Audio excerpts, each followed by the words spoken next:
Voilà, mesdames et messieurs, bonjour. En réalité, vous avez vu le seul geste que je sache faire à la campagne. Je suis affreusement maladroit de mes mains. Je le regrette. C'est un de mes graves défauts. Je ne sais ni cercler les roses, ni m'occuper des arbres fruitiers, ni même bêcher la terre.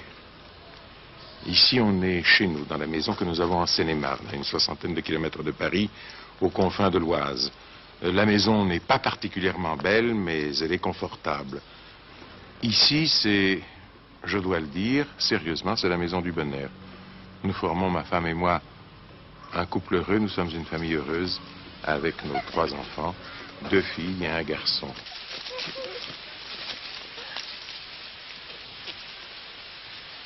Chérie! Lula! Oui, Minette. Ça y est, t'es réveillée? Ouais. T'as bien dormi? Non, pas très. Je sais pas, il y a un volet qui a frappé, mais je sais Ici, pas. c'est possible de dormir quand même. Oui, mon chat, mais il y avait un volet qui frappait. Tu veux pas un café, papa? Oui, mon chat. Je te mets ton lait écrémé? Tu me mets mon lait écrémé, oui. Régime? Régime. Régime. Bon, allez, viens. Dis donc, il fait frisqueton ce matin. Hein? Non, pas tellement.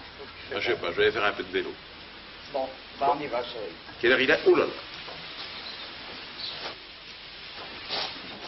Ma femme s'appelle Jacqueline Marguerite Marie. Alors je l'appelle Laura. Nous sommes mariés depuis 28 ans. Je crois que l'on peut dire que nous formons un ménage, un bon ménage, un ménage uni. Je lui casse les pieds depuis 28 ans, alors elle a mérité d'aller au paradis. Où que je sois dans le monde, je lui téléphone. J'aime tout particulièrement sa voix. Et aussi difficile que soit le travail, aussi difficile que soit la vie, quelquefois, surtout loin d'elle, dès que je lui ai téléphoné, dès que j'entends sa voix, ça va mieux, ça va mieux, quoi. T'es Voilà. un tendre, hein?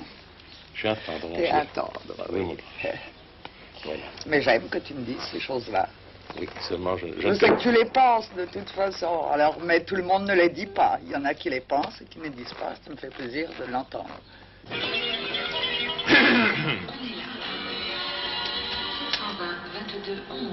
Appelez, on est là, appelez, on est là, appelez, on est là. On nous appelle et nous rappelons du Pas-de-Calais. Nous appelons le bureau de poste de Marquise. Madame Mespoulier. Ainsi, vous êtes bien le bureau de poste de Marquise. Vous êtes bien le 32 11 16. Ah, il doit y avoir une erreur de numéro. Ce sont des choses qui arrivent. Maestro, un peu de musique. Comme il s'agit d'un semi-automatique, donc ça ne peut être que 32 11 11. Pourquoi 16? L'émission appelée On est là doit plaire puisque le nombre des auditeurs a fait plus que de doubler depuis le 1er août. Alors, qu'est-ce que c'est que cette émission? Eh bien, nous essayons de rendre service aux gens.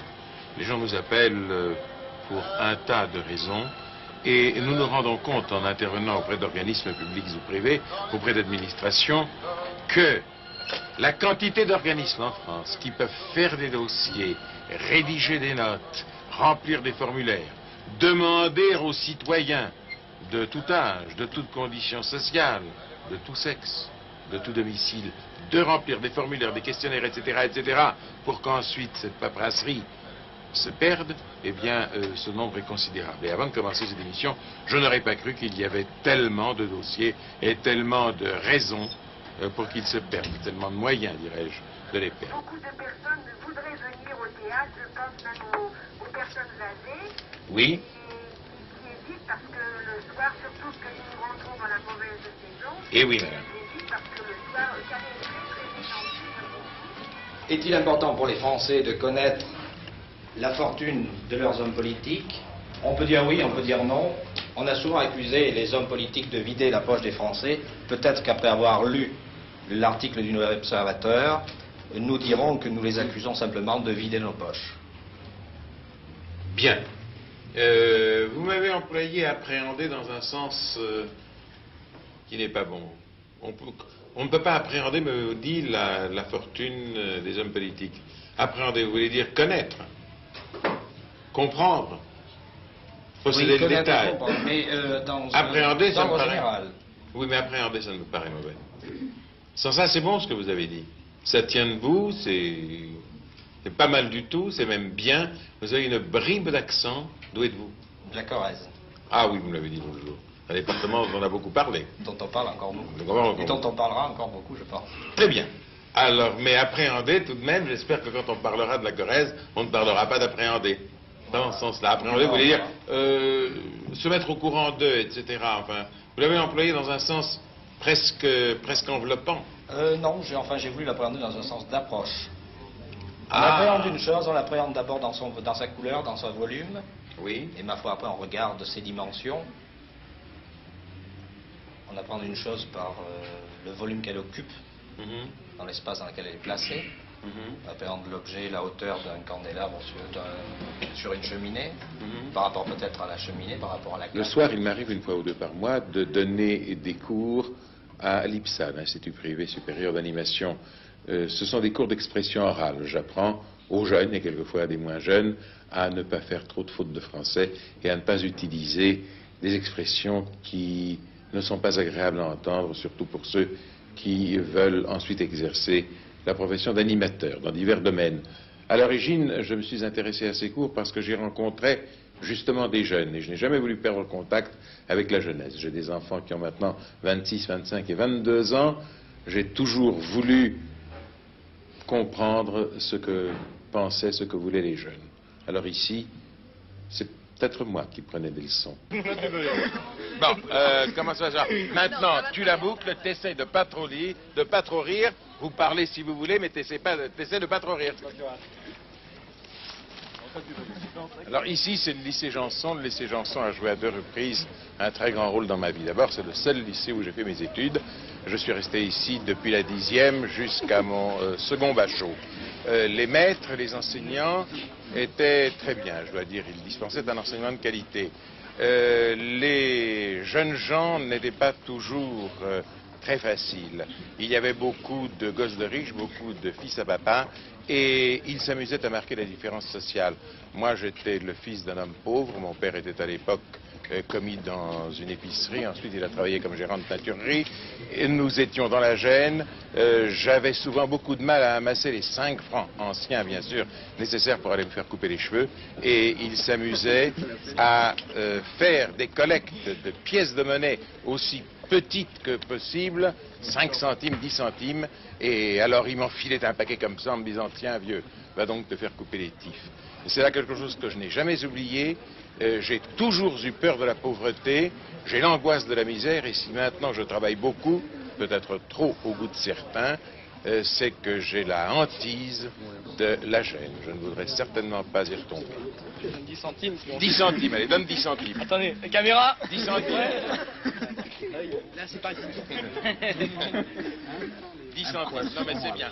Des coquilles Saint-Jacques, voilà, des coquilles Saint-Jacques. Bon, eh bien, moi, je prendrai un poisson et une viande. Je prendrai un blanc de turbo à la Solange. Attendez, monsieur Paul. Et ensuite, un T-bone steak Mirabeau, mais vous m'enleverez les anchois parce que sans sel, à point. Sans sel, sans beurre. Bien. Voilà, nous ne dînons pas souvent ensemble. Nous dînons ensemble, je ne sais pas, une fois toutes les 3 semaines, une fois par mois, tête à tête. Nous essayons de venir au Café de la Paix le plus souvent possible, parce que c'est un endroit que nous aimons bien. C'est le lieu où nous nous sommes donnés, après nous être connus, notre 2e rendez-vous. J'aime sortir. Pendant les 2 années ou presque où j'ai travaillé très tôt le matin à RTL, au journal Parler, il fallait que je me couche très très tôt le soir. Je ne pouvais pas sortir. Maintenant, je sors. Théâtre, cinéma, concert principalement, et une fois de temps à autre, un dîner. Je ne suis pas gourmet, mais lorsque je sors avec ma femme, j'aime un endroit élégant et où l'on soit bien afin de pouvoir parler, disons, de ces choses qui forment le fond irremplaçable d'un bonheur. J'aime bien Léon Zitrone, oui. C'est un excellent reporter, un homme qui parle couramment le russe, je crois le français et d'autres langues, qui a une présentation convenable, qui s'exprime très convenablement, et mon Dieu, je crois que c'est un excellent reporter. Il a beaucoup de talent, bien sûr, et je l'écoute depuis toujours. Et il cause bien, il prend son temps pour causer, et j'estime qu'il explique très bien. J'aime bien. Et il connaît bien regarder les courses, il connaît bien les sujets qu'il explique. Moi, je trouve que c'est très bien. C'est un type excessivement bien cultivé, et qui connaît beaucoup de choses, et par conséquent, on apprend certaines choses avec lui. Et au point de dans les cérémonies officielles, il est réellement sensationnel. Vous aimez bien ses commentaires? Ses commentaires aussi. Il n'y a qu'une seule chose, c'est qu'il est un peu content de lui, mais enfin, à part ça, il faut quand même admettre qu'il tient l'écran, il est réellement bon. C'est un homme qui me plaît, quoi, quand il cause, quoi. Il a l'air sympa, quoi. Moi, je trouve que c'est un homme qui est intelligent, qui parle de nombreuses langues, et quand il fait des reportages, c'est merveilleux. Toutes sortes de reportages? Ah, je trouve tout bien, moi. Surtout quand il fait ceux des princesses, des reines. Là, c'est merveilleux. Je ne connais pas. Parce que c'est un monument. Et j'aime les monuments. Alors ça, nous ne parlons de manger, mais ça c'est l'image même de ma vie. Il y a d'abord une lutte permanente contre le temps. Aujourd'hui, je dispose de 20 minutes pour déjeuner. Alors je ne vais pas m'amuser à entrer dans un restaurant et à crier et à houspiller le garçon vite, vite, vite, vite, vite. On me regarde déjà comme une bête curieuse. Alors là, ça créerait presque, ça peut paraître exagéré, mais ça créerait presque un petit scandale, je l'aurais d'éviter. Et puis il y a mon régime. Tous les ans, du 15 octobre à peu près au 20-25 novembre, je suis un régime à haute dose de protéines et à très peu de légumes. J'arrive à perdre comme ça en 6 semaines quelque chose comme 7 à 8 kilos. Ce n'est pas toujours très drôle ce qu'on mange, mais enfin, il faut bien obéir aux ordres des médecins. Voilà. Et je suis un malade, tout au moins un client extrêmement attentif aux prescriptions médicales. Dors-tu content, Voltaire, et ton hideux sourire voltige-t-il encore sur tes os décharnés? C'est l'apostrophe célèbre d'Alfred de Musset à Voltaire, ce Voltaire-ci, le marbre de Houdon, et qui se trouve au foyer du public de la Comédie Française. Tout enfant, j'y venais. J'ai vu tout le répertoire, et pas seulement une fois, au moins 2 ou 3 fois chaque pièce, j'ai vu tout le répertoire classique ici, à la Comédie Française. Nous faisions, ma sœur, qu'hélas j'en ai plus, et moi, nous faisions la queue, galerie de Beaujolais, ici tout près, nous faisions la queue pour la représentation de l'après-midi, et on pouvait acheter pour 3 francs ou 4 francs des places de parterre, c'est-à-dire les 5 derniers rangs des fauteuils d'orchestre. Seulement pour cela, il fallait absolument faire la queue. Alors quand nous sortions de la représentation de la matinée, ma sœur se remettait dans la queue, moi je filais à la maison en métro, je rapportais pour elle et pour moi 2 sandwichs que ma mère avait confectionnés avec amour, je me reglissais dans la queue et nous attendions encore 1 heure ou 2 pour acheter 2 parterres pour la représentation du soir. Je n'ai jamais oublié ce temps-là. Et je crois que le fait d'aller souvent à la Comédie Française a eu une influence sur ma manière de parler. On me reproche, je ne dis pas que le reproche est immérité, mais enfin on me reproche de parler d'une manière quelquefois un peu pourléchée, peut-être aussi quelquefois un peu redondante. Alors ça c'est le revers de la médaille. Je crois que inconsciemment, mais en toute certitude, les textes que j'entendais ici à la Comédie Française ont marqué une empreinte sur ma manière de parler. C'est ainsi. Je préfère d'ailleurs parler quelquefois un peu trop bien, même si ça heurte certaines oreilles, que de parler trop mal. De nos jours, les gens qui devraient faire profession de parler bien, c'est-à-dire tous mes confrères de la radio et de la télévision, se laissent facilement aller et l'on entend des bourdes et l'on entend des choses abominables. On ne respecte plus assez le français, la langue française, et c'est dommage. Voilà, la Comédie Française, j'aurais bien aimé devenir pensionnaire puis sociétaire, mais je voulais aussi faire une carrière de coureur cycliste, parce que j'ai toujours été un fanatique du cyclisme. Et vers ma 20e année, j'ai eu l'une des grandes déceptions de mon existence. J'ai compris qu'en tout et pour tout ce que je pouvais songer à devenir, c'était d'être cycliste à la Comédie Française. Cruelle déception.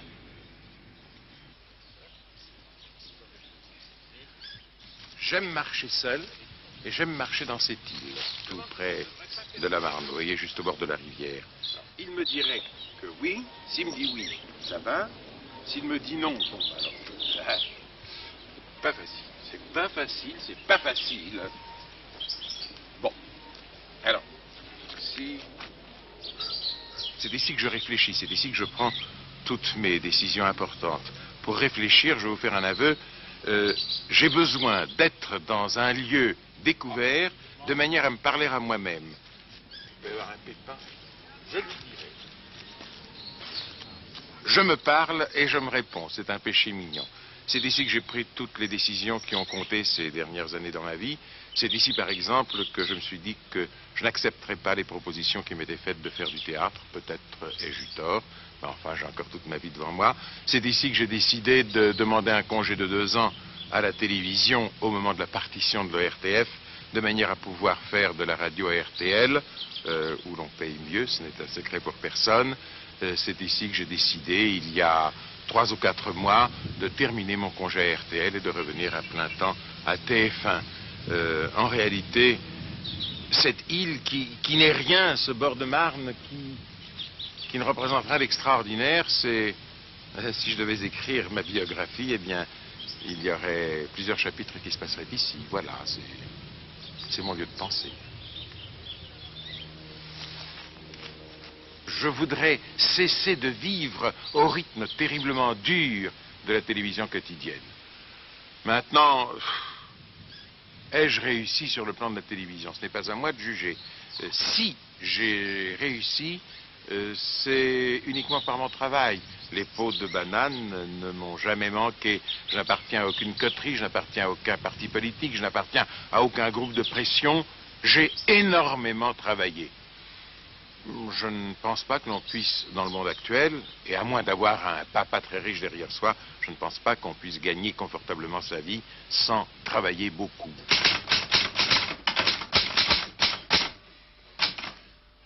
Je ne fais pas que de l'audiovisuel, j'écris des livres, j'en ai une quinzaine déjà à mon actif, vous voyez, et j'écris des articles, toutes les semaines un article pour les pages hippiques jaunes de France Soir, et une trentaine de fois par an, une longue interview en général d'une jolie femme ou des personnalités du cinéma dans Jour de France. J'écris, je suis très exigeant à l'égard de moi-même, je suis toujours exigeant pour moi-même, et mon livre de chevet, le voici, c'est le dictionnaire des difficultés de la langue française.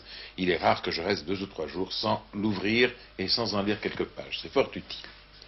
Cela dit, de quelle forme de journalisme s'agit-il? Je suis un peu gêné. Je n'aime pas le journalisme ultramoderne qui consiste à ouvrir des alcôves ou à soulever la jupe des dames et à regarder ce qu'il y a en dessous. Et puis il y a une autre forme de journalisme vers laquelle je ne suis pas attiré. C'est le journalisme politique, engagé. Je n'aime pas tellement la politique. Je n'aime pas la politique intérieure. J'aime et je comprends bien la politique étrangère, mais je ne suis pas certain que ce soit un sujet que le public aime beaucoup. Et puis, il y a le journalisme de la catastrophe. Je ne l'aime pas. Le Mistral arrive à l'heure 364 jours par an, on n'en dit rien. Mais le 365e jour, il a 20 minutes de retard, alors on en fait des tartines comme ça, des titres comme ça. On dit dans la presse actuelle, good news, no news, c'est-à-dire bonne nouvelle, pas de nouvelle. Non. Moi, je crois qu'une bonne nouvelle, c'est également une nouvelle, mais enfin, ça ne correspond guère au goût du public actuel. Alors, l'audiovisuel, la radio ou la télévision, parlons surtout de télévision, les gens y sont spécialisés. Chacun de mes confrères a sa branche, il a sa partie. Moi, non. Ma spécialité, en fait, c'est de ne pas en avoir. Tout de même, tout de même. Je me suis toujours occupé de sport. J'aime commenter le patinage, j'aime commenter le cyclisme, j'aime commenter le concours hippique, j'aime commenter les courses, mais peut-être un peu moins. D'ailleurs, ce n'est plus moi qui les commande sur TF1, c'est mon confrère Théron. Je le remplace 2 ou 3 fois par an. Je commente une dizaine de tiercés au lieu d'une quarantaine. J'ai toujours fait les reportages de ce qu'il est convenu d'appeler les cérémonies officielles, le mariage de la princesse Anne, ou les obsèques de Franco, ou la prestation de serment du roi Juan Carlos. Si le prince de Galles se marie, je pense que j'irai faire ce reportage. La revue de la flotte française, il y a quelques mois en Méditerranée, le 14 juillet, il y a une quinzaine de jours, le 11 novembre, bon. Et puis, je crois que désormais, je ferai davantage de ce que l'on pourrait appeler de grandes émissions. On me propose à TF1 une série d'émissions historiques.